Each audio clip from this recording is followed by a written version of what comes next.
Friends, welcome to smart classes. आज का topic होने जा रहा है हमारा संप्रेषण के उद्देश्य कितने हैं। तो आपको वीडियो में लास्ट तक बने रहें, पता चलेगा। सभी छात्रों के लिए इंपॉर्टेंट क्वेश्चन है। पहला है समूह को संबोधित करने के लिए कौशल का विकास देखेंगे। ठीक है, शिक्षक इस विधि में जो है वो कुछ अनेक प्रकार की क्रियाएँ करती हैं, जिससे क्या होता है कि समूह आदि को संबोधित करने के लिए कौशल विकास कर पाता है। जैसे कि वह छात्र को अनेक प्रकार के विषयों पर संवाद करने के लिए प्रेरित करते हैं, जिससे वह समूह में यानी कि बहुत सारे लोगों के सामने भी वो अपना बात संवाद कर सकता है। ठीक है, दूसरा है समूह के विषय में विषय वस्तु से सरल ढंग से परिचित कराना, यानी कि समूह में कितने जने हैं, क्या है, सबको सरल तरीके से बताना।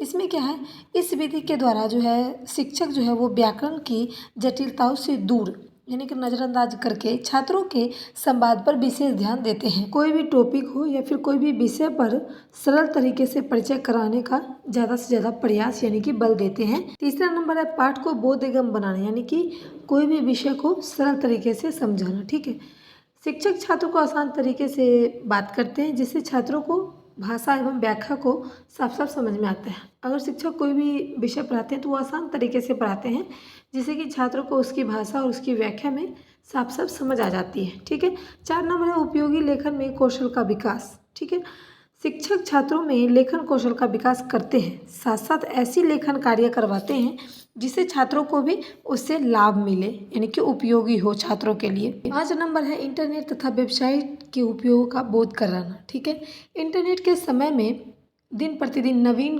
तकनीकी यानी कि नई नई तकनीकी एवं सूचनाएं का अवगत रहने के लिए इंटरनेट एवं वेबसाइट का ज्ञान भी बहुत ज़रूरी है। जैसे कि अगर हम रोज़ाना देखें तो उसके लिए हमें इंटरनेट वेबसाइट चाहिए कि हमें रोज़ नया अपडेट कैसे मिलेगा, इंटरनेट के माध्यम से ही मिलेगा।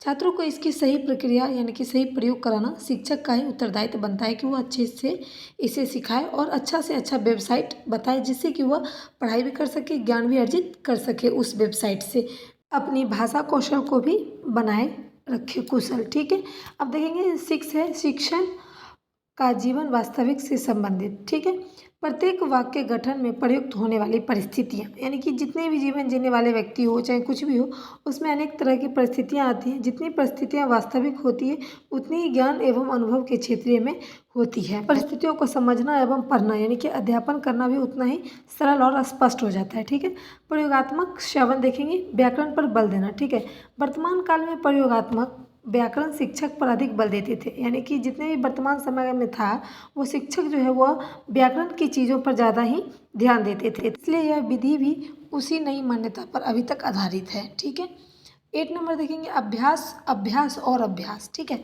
अभ्यास मतलब क्या होता है, कोई भी चीज़ का पूर्णतः लगातार करना। ठीक है, भाषा के कौशल में निपुणता प्राप्त करने के लिए अधिक से अधिक अभ्यास पर बल दिया जाता है।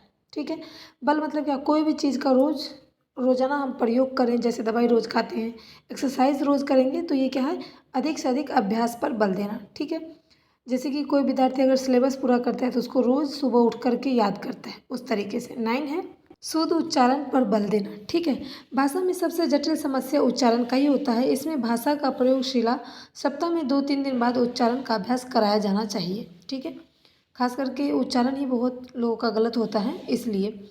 10 नंबर देखेंगे विभिन्न स्तरों का प्रयोग। प्राथमिक स्तर पर संरचनात्मक एवं ढांचागत, यानी कि जो प्राथमिक स्तर होता है उसमें हम कोई चीज़ की संरचना करते हैं, यानी कि या फिर कोई चीज़ का ढांचा बना देते हैं, पिक्चर बना देते हैं, जिससे कि पद्धति अधिक लाभदायक है। छात्रों को समझने में उसकी भाषा में अधिक से अधिक प्रयास होता है, अधिक से अधिक सफलता मिलती है। यह विधि जो है वो अति उत्तम है और इससे विद्यार्थी का संभाषण की कला दक्षता हो जाती है, यानी कि ज्ञान अच्छे तरीके से ज्ञान हो जाता है। अगर हम कोई चीज़ के बारे में बताएंगे लेकिन समझ में नहीं आएगा, लेकिन अगर हम चित्र बनाकर समझाएं तो विद्यार्थी को अच्छे से समझ में आ जाएगा, इसलिए कला की